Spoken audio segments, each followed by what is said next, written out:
So as parents, we need to be aware of the cues that our athletes are reading that trigger a certain habit or a certain routine. And then we can see, is the result of that habit or routine, is that exactly making it so that our athletes are a high performer? Hey, David Sabe here with Kids to Athlete, helping you raise your athletes. In today's video, we're going to cover how to make high performance automatic. So there's three things that we're going to cover. We're going to cover cues, responses, and results. And these three things are going to be the basis of how to make high performance automatic. So now coaches will do this by teaching their players to read certain cues. And so these cues are things that the player needs to look out for. And when that happens and they see it, right? They see, let's say, for example, football player, when they're playing on defense and they see the quarterback step back and to the left, the coach will tell them, this is what you're looking for. When they do this, step back to the left, you do this. So the cue or the key that they're reading is going to then trigger them to respond a certain way. But the first thing we need to be aware of is the cues, the things to look out for. After that, what your coach is going to be doing with their players is they're going to be showing them the response, showing them the thing they need to be doing, whether it's a routine or just a simple habit, right? Quarterback steps back into the left, I'm going to step back into the left as well. What they're looking at doing is making it so automatic that once they see that cue, they respond automatically. And that automatically part comes from practice. So repetition is going to be key for building that routine response or habit. Lastly, it's all about the result, right? So the result with coaches, they know the result they want, and so that's why they have them read the cues and then respond a certain way so that you get the result you want. So that that football player who's defending is in the right position after reading the cues and responding automatically. So as parents, we need to be aware of the cues that our athletes are reading that trigger a certain habit or a certain routine.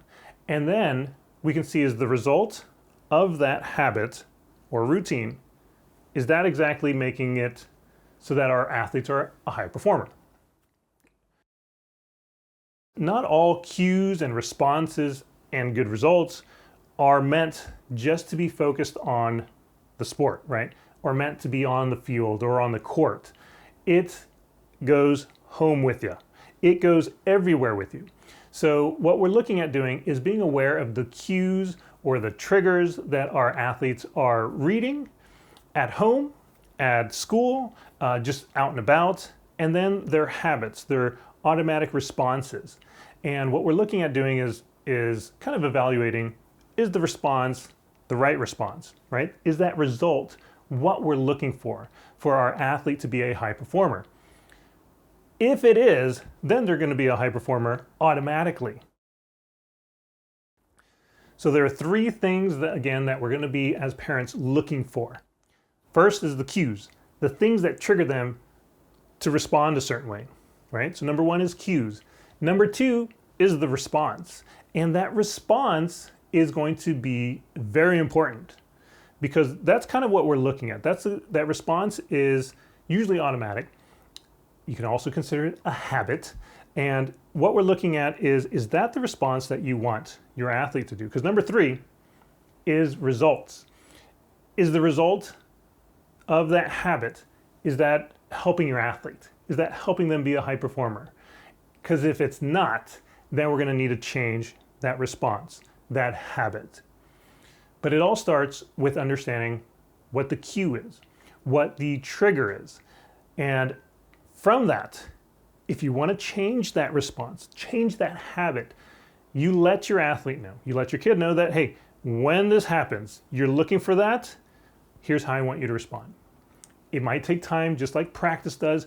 It takes repetition of doing it over and over again until it becomes automatic. once that response becomes automatic. So once they get cued or triggered to respond and that response is automatic, perfect. Because hopefully that result is then that your athlete is leveling up, that your athlete is going to be a high performer automatically. And that's what we are looking for. So when you're working with your athlete, when you're working with your kid, look at different situations and see what cues them, what triggers them to respond a certain way. Evaluate that response, and then you can determine if it's exactly what you want or if it needs to change. Just to give you an example, if you're looking at your athlete and your athlete tends to break under pressure, right? Let's look at the three things. You got cues, you've got responses, and you've got the results. So you've noticed when they're under pressure in their sport or just at school, it doesn't matter, what situation necessarily, if they're under pressure, that's a cue. So they are under pressure. What happens? What's the response? They may be self-doubting themselves, right? And that self-doubt won't allow them to perform at their best. So the result, not performing at a high level, not performing at their best. So we're going to want to change that response from self-doubt to something else. So a good way to do that is, again, with the cues, you're saying when you feel that pressure, when you see that pressure, that's going to cue you to respond a different way. What are you going to respond with? Maybe some focus, maybe a little bit of more confidence. And that's going to take a lot of practice. How can you do that? One way is visualization, right? And we've talked about visualization in another video before. And what we're doing is we're saying, okay, here's your cue. Once you see this, respond this way. And then hopefully it becomes automatic after repetition. And the result, high performance automatically. That's what we're looking for. So as a parent, look for those three things: the cues, the responses, and the results. And if they're not the results you want, know the cues, let your athlete know about those cues so when they see it, they can respond the way you want them to. So you may have to tell them what the best response is, what the best habits are, so that you can get the results you want. So I hope that helps you help your athlete become a high performer automatically. And with that, make sure you hit that subscribe button and give this video a thumbs up if you like it. I will see you on the next video. Thanks for watching.